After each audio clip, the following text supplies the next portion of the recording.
IT의 신! 아시는 여러분 안녕하십니까? 오늘은 메모리 반도체 이야기 조금 해볼까요? 네. 일단 메모리 반도체 바닥.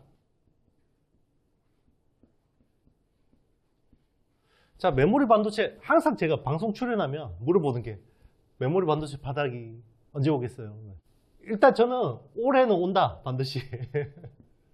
올해 바닥은 온다. 그런데 이제 대충 상반기냐, 하반기냐, 그리고 하반기 초냐, 하반기 말이냐 따라서 다르겠죠. 하루하루 수익이 중요하니까, 그죠? 그런데 이걸 제가 뭐 맞출 자신은 없습니다, 여러분. 그렇지만 일단 한번 보자고요. 1Q 지금 분위기를 보면 일단 작년에 한번 볼게요. 작년에 마이너스 16% 정도 가격이 빠졌거든요. 그래서 일단 올해는 한 50% 정도는 빠지지 않을까. 그러면 대충 하면 작년하고 올해하고 연간해서 한 60% 정도 조정을 받는 수준인데요. 그리고 삼성전자 반도체 사업부가 사실상 적자 이야기 나오고 있죠. 삼성전자 반도체 쪽이 적자 가능성이 굉장히 높아지고 있고, SK하이닉스는 지금 정말 흉흉한 이야기들이 돌고 있습니다. 진짜 무슨 1Q에 5조 적자가 나온다, 이런 이야기까지 막 나오고 있거든요. 이건 뭐 알 수 없습니다. 그래서 1분기에 지금 D램 가격 같은 경우가 20% 중후반 추가로 빠질 것 같고요.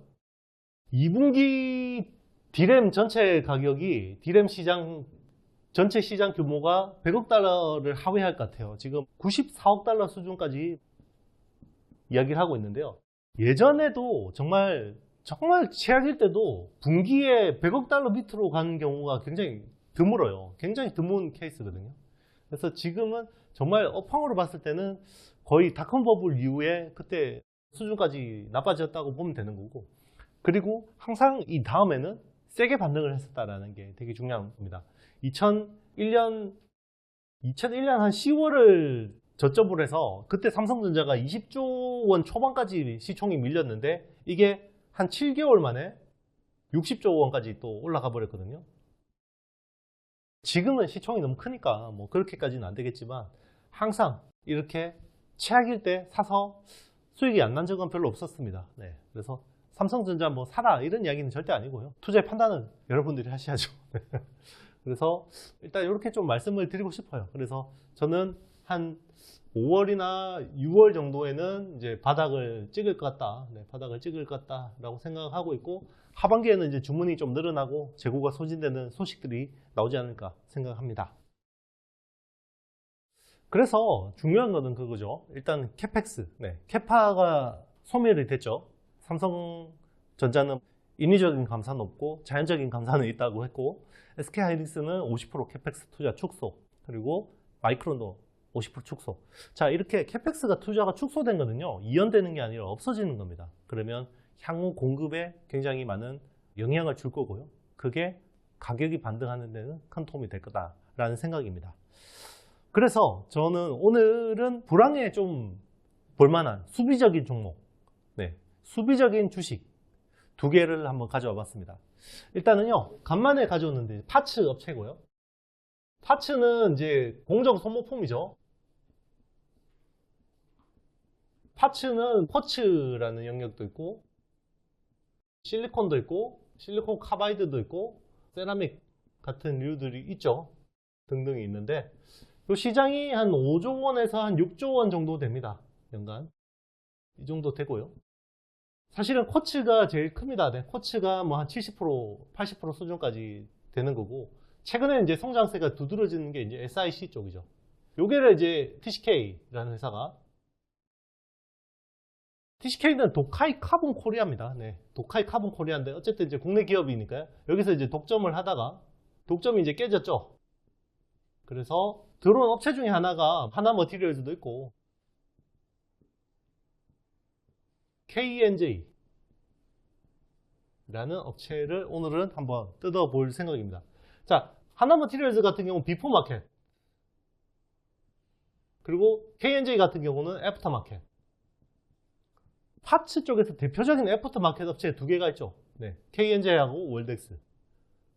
뒤에 분석할 기업까지 제가 다 오픈을 해버렸는데, 자, KNJ하고 월덱스가 왜 지금 봐야 되는지 그거에 대해서 좀 설명드리겠습니다. 자, 그러면 KNJ 한번 보겠습니다. 원래 이 회사는 디스플레이 쪽 장비를 하는 회사였어요. 엣지 그라인더, 그리고 뭐 검사, 이런 거 하던 회사였는데, 한 10년 전부터 SiC, 실리콘 카바이드 쪽에 링, 포커스 링이라고 하죠. 쪽에 이제 진입을 했습니다. 기존의 포커스 링은 실리콘 소재를 썼어요. 그런데 특히나 시각 공정에서 플라즈마가 너무 세지는 거죠. 플라즈마 자체가 너무 세지니까 반도체 이제 시각도 웨이퍼에도 시각이 되지만 웨이퍼를 잡아주는 포커스 링도 빨리 상하는 거죠. 그래서 SiC가 많이 쓰일 수밖에 없게 됐고, 요거를 이제 TCK가 독점을 했는데 KNJ가 이제 진입을 했습니다.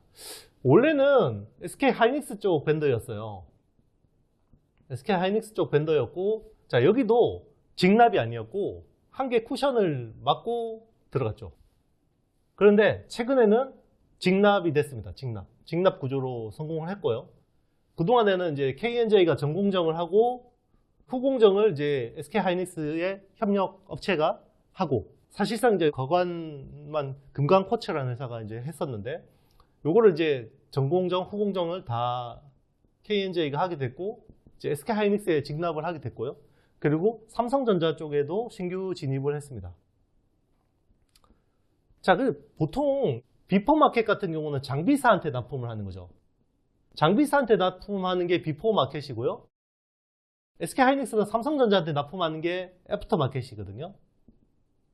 그런데 비포 마켓보다 애프터 마켓이 좀 단가가 쌉니다. 네, 좀 짜죠. 그럼에도 불구하고 충분히 고부가인데요. 평상시에는 이렇게 돈 잘 벌 때는 이런 회사들이 그냥 장비사들한테 받아서 파츠 받아서 많이 씁니다. 그런데 요즘에는 코스트 절감, 코스트 리덕션, CR이라고 하죠. 이게 심각하니까 비용을 줄이기 위해서 애프터마켓 쪽을 많이 쓰는 거죠. 그래서 KNJ하고 월덱스 같은 업체들이 수혜를 볼 수밖에 없는 거고요. 자, KNJ 같은 경우 지금 SiC 쪽이 아주 중요한 부분이고, 작년 기준으로 볼 때 SiC 쪽이 한 55% 비중까지 올라왔고, 디스플레이 엣지 그라인더 뭐 이런 쪽이 한 45% 수준까지 내려갔고요. 올해는 이게 60%를 넘어설 계획입니다. 네, 60%를 넘어설 계획이고, 그래서 실적이 굉장히 잘 나왔어요. 작년에 실적은요, 매출 623억, 그리고 영업이익은 133억 나왔습니다. 시총은요, 시총은 1350억 정도 수준이고요. 신고가 터치를 했습니다. 그래서 23년 전망치는요, 지금 매출 700억, 영업이익은 한 140억 정도를 보고 있습니다. 최근에 캐파 투자 열심히 하고 있는데요. 이게 22년도 캐파가 한 300억 정도 규모 할 수 있는 건데, 이게 올해는 450억 수준까지 할 수 있게 캐파가 늘어나는 효과가 나옵니다. 그래서 작년에는 매출이 캐파 이상으로 했어요. 한 319억 정도 했는데, 네, 319억 정도 했습니다. 요거는 매출이 이연시켜거나 이런 것들 영향이 있을 거고, 올해는 한 400억 초중반까지 네, 충분히 매출을 할 수 있습니다. 그래서 항상 따라오는 회사죠. 네, 월덱스입니다. 월덱스는 쿼츠하고요, 실리콘, 세라믹 뭐 이런 것들을 하는 회사고요. 실리콘이 좀 많습니다. 그래서 하나머티리얼즈하고 좀 비슷하다. 그죠? 하나머티리얼즈가 이제 실리콘 부품 쪽을 많이 하니까 네, 그런 것들을 많이 하는 회사라고 생각하시면 되고요. 월덱스는 거래처 다변화가 굉장히 잘 되어 있습니다. 그래서 굉장히 많은 고객사들을 보유하고 있고요. 국내 다른 회사들이 뭐 삼성이나 SK 하이닉스 정도에만 납품하는 것과 달리 웬만한 글로벌 업체들은 다 월덱스하고 거래하고 있다. 이렇게 생각하시면 됩니다. 그래서 실리콘 쪽이 작년에 한 1,500억 했는데 올해는 1,750억까지 늘어날 수 있고요. 23년. 네. 그리고 이제 쿼츠는 이제 원익 큐엔시 뭐 이런 회사하고 경쟁이겠죠. 630억 정도 했는데 올해는 한 730억 정도 예상이 되고 있고, 그리고 알루미나 요게 작년에 한 390억 했고 올해는 한 460억. 전체 사업부가 골고루 이렇게 성장하는 게 참 쉽지 않은데 그만큼 이제 거래처 다변화가 잘 돼 있기 때문에 팔 데가 많다라는 거죠. 그리고 고객들이 지금은 코스트를 다 줄이기 위해서 애프터마켓을 선호할 수밖에 없다라고 생각하고 있고요. 그리고 이제 신공장 캐파가 돌아갑니다. 네, 이제 요게 한 1000억 정도 신규 낼 수 있는 캐파인데 요게 24년부터 이제 본격 매출 기여를 할 것 같고요.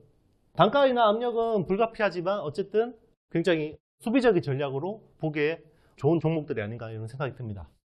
자, 22년 실적 한번 볼게요. 작년 실적이 매출이 2,559억 나왔고요. 영업이익은 507억. 거의 연초 컨센 수준으로 나올까요? 지금 현재 시총이 3,430억 나왔고 올해 23년 전망치는요.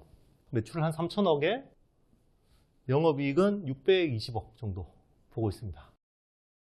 아마 회사 입장에서도 신공장 풀가동 일정을 조금 지연시키는 그런 느낌들이 있는 것 같아요. 그래서 그럼에도 불구하고 이 정도 실적이면 굉장히 싸다. 굉장히 밸류에이션 매력도가 있다. 이렇게 보시면 될 것 같습니다. 자, 여러분 즐거운 Q&A 시간입니다. 체드비박 님이 남겨주셨어요. 반도체 관련주에서 궁금한 부분이 있는데요. 반도체 후공정 테스트 업체의 PR이 전공정, 후공정 패키징 업체 등에 비해 낮게 나오는데 이유는 무엇일까요? 테스트하우스 말씀하시는 것 같아요. 그리고 요새 AI로 HBM 등 여러 반도체들이 인기를 받는데요. 이런 반도체들도 후공정 테스트를 해야 될 것으로 보이는데요. 이런 거 사이즈가 각각 다를 것 같은데 기존의 테스터 업체들이 수혜를 받을까요? 아니면 그것에 특화된 테스터가 있어서 그런 일을 하는 업체들만 수혜를 받을까요? 라고 말씀하셨어요. 일단 이제 테스트 하우스가 좀 약간 저평가받는 거는 일단 실적 변동성. 대표적인 테스트 하우스가 이제 두산 테스나하고 네페스 아크 같은 회사들인데 이런 회사들은 테스트 장비를 너무 많이 사야 돼요. 그래서 항상 부채 비율에 좀 이슈가 있고 그게 또 업황이 좋을 때는 괜찮은데 최근에 이제 삼성이 시스템 반도체 잘 안 되니까 그런 쪽에서 이제 물량 그리고 이제 시모스 이미지 센서도 좀 별로죠. 네, 소니한테 좀 밀리는 느낌이 있죠.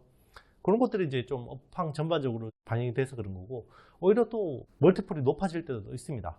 그리고 이제 HBM 같은 경우는 AI 반도체로 인해서 좀 시장이 커지고 있고 뜨는 건 맞는데 절대적인 시장 규모가 아직 작아요. 그렇기 때문에 여기서 아직까지 뭐 서플라이 체인을 다 따져가지고 누가 수혜를 보고 뭐 이런 것들 따지기에는 아직까지 시장이 너무 미미하다. 요만한 데서 막 커지는 거거든요. 그래서 주식 시장은 좋아하는데 펀더멘탈적으로는 아직까지 좀 많이 미흡한 부분들이 있습니다. 그런 것들을 투자하시는데 잘 참고하셔가지고 하면 좋을 것 같아요. 네. 자, 제가 준비한 영상은 여기까지고요. 주말에 꿀잠 주무시고요. 네, 저한테 좋아요, 구독, 알림, 댓글은 꼭 남겨주시고 가세요. 네, 저는 다음 주에 더 좋은 영상으로 찾아뵙도록 하겠습니다. 여러분 안녕. 저는 올해 기회가 굉장히 많은 시장이라고 생각하거든요. 그래서 제가 바로바로 생각하는 투자 아이디어들을 매주 만나서 같이 고민을 하게 되고요. 제가 보는 투자 아이디어들을 가장 빨리 가깝게 느낄 수 있는 시간이 되지 않을까 생각합니다.